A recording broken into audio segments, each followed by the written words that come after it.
Belə bir söz var, deyir uşağını tərbiyə eləmə, böyüyəndə onsuz da səni oxşayacaq.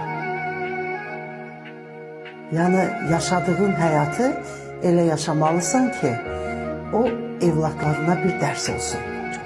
Və mən yaşadığım ömrü hələ lap uşaq yaşımdan mən hələ onda balaca qız idim. Amma mən düşünürdüm ki, mənim gələcəkdə gözəl ailəm olacaq. Mənim evlatlarım mənimlə həmişə fəxr eləməlidir.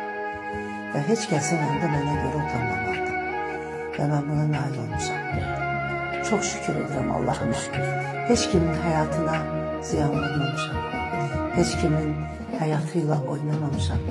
Heç kimin bostanına daş atmamışam. Heç kimin çörəyini əlindən almamışam. Daha da ömür boyu qazandıqlarımı paylaşmışam.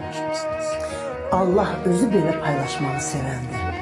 Və verdiklərini də ona görə verir. Onu bizə vermir ki, biz elə hamısı tutaq saxlayaq özümüzdə.